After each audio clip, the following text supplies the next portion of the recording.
Okay. Hi, Tracy. How are you? Excellent. How are you doing? Good. We're on to the next chapter. I can't wait. I'm so excited to see what happens. Yeah, do you remember what happened at the last chapter? I think it was talking about how to tack up a horse or how to Yep. saddle up a horse and get it ready for a ride. But yeah. I think she was getting ready to ride him. So we'll see how the ride Do you goes. remember what happened right at the very end? The very last thing it said in chapter 7?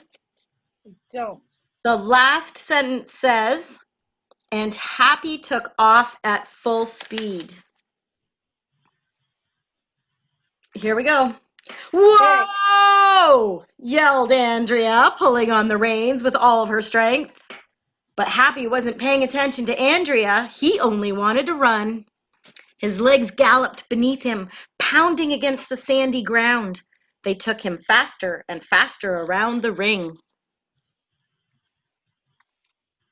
Happy knew he should stop, but it felt so good to stretch his legs. It took his mind off the painful saddle and the too tight girth. If he ran, he didn't have to think about how things used to be at shoemaker stables.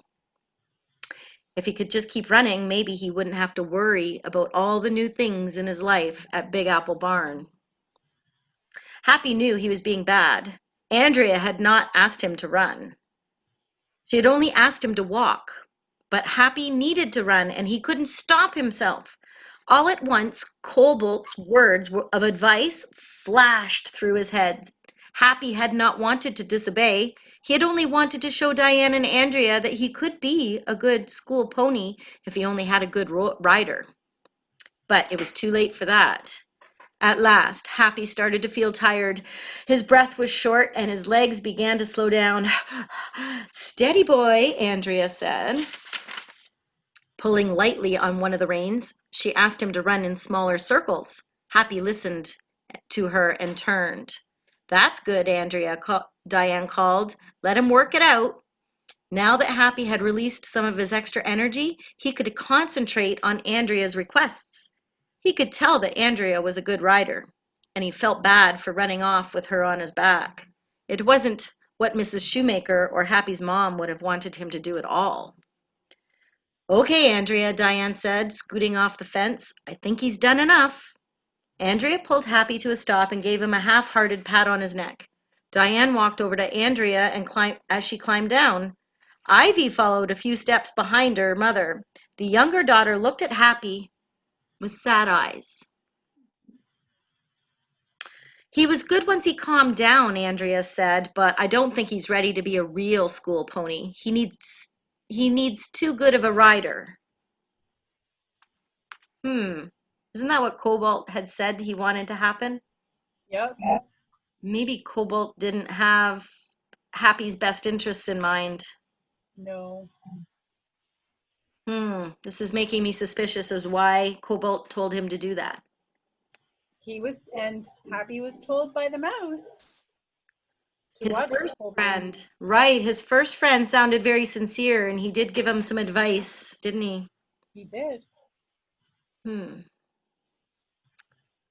Diane looked at Andrea and gave her a small nod and then turned towards Happy. Well, she replied, and her voice was quiet. I must say I'm disappointed. I had hoped he would be ready for being a school pony. He seemed so sweet at Mrs. Shoemaker's. I think it's going to take a while, Andrea said matter-of-factly. Happy looked at Andrea to Diane and back to Ivy. They all looked disappointed. Now Happy felt disappointed too.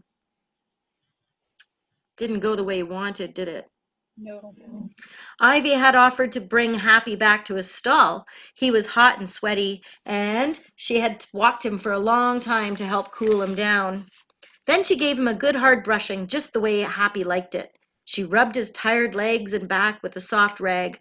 It was so comforting to have someone take care of him, but Happy felt awful. He hadn't been a good pony at all, so why was Ivy being so kind to him? Oh, Happy, Ivy said with a sigh. It must be hard to move to a new place. I hope you start to like it here better. She reached around his neck and gave him a light hug. Get some rest, she suggested, and then she let herself out of the stall. Hmm, That was pretty reassuring. Mm-hmm. She's tried to understand him. Yeah. Before her kind words could sink in, Happy heard another voice, a much higher voice. You showed them, didn't you? It was Roscoe. The little mouse was perched at the back of Happy's stall. He was sitting in a hole in the wall that was just a little lower than Happy's eye level. So right about here. Oh, maybe right about here. And he was shaking his head. What do you mean? Happy asked, stepping towards his visitor. You proved that you were boss, Roscoe replied. As he spoke, he reached up and cleaned his whiskers. I really couldn't help it, Happy tried to explain. Those cross ties made me nervous, and then the girth was too tight. Even as he spoke, Happy knew his excuses sounded just like that. Excuses. Besides, he continued, Cobalt told me to do that. He told me to show Andrea who was boss. Roscoe just shook his head. I know what Cobalt told you, the mouse said. I tried to tell you to watch out for Cobalt. He's not bad. It's just that he's not much older than we are, and he doesn't really know everything, and his ideas aren't always the best. Roscoe spoke so fast, Happy had a hard time taking it all in.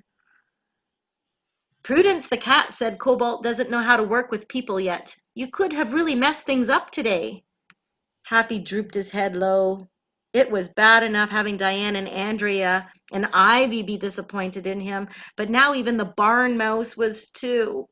I know, Happy agreed. I didn't want to be bad. It just kind of happened. The good news is that it's not too late. So listen up, Roscoe said, tugging at his own ear. Prudence always says don't try to impress anyone but yourself. Good advice. Happy rolled his eyes.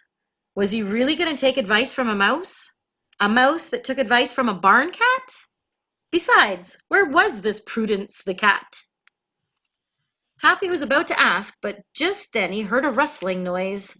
What's that? Oh, it's just Big Ben, Roscoe said, pointing to the hole behind him. Diane is riding him in the indoor ring. That's where all the big jumpers are. Want to see? Just then, Roscoe jumped from the hole in the wall and landed right on Happy's nose. Then he scrambled up on Happy's face and sat down.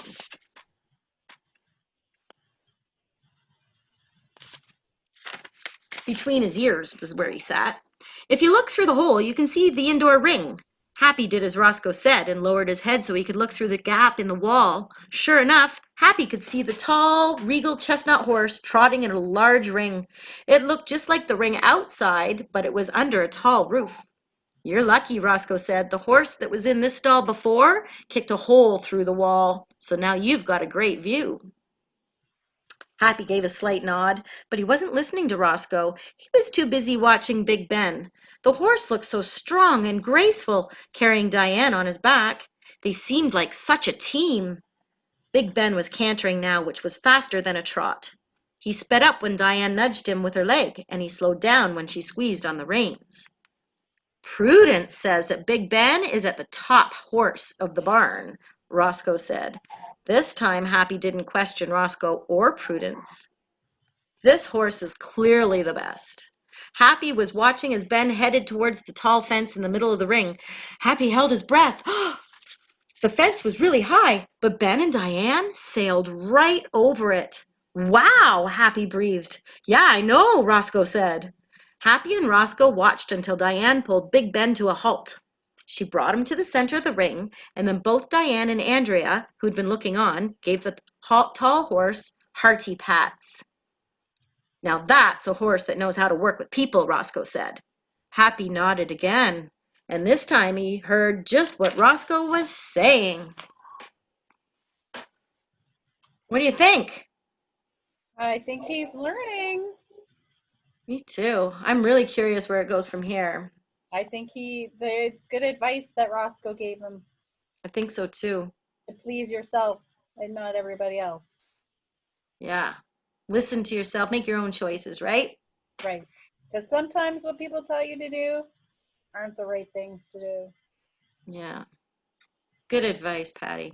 thanks for listening to the story with all of us. It's kind of a good story to talk about feelings and choices, isn't it? Yes. Yeah. All right. Tune in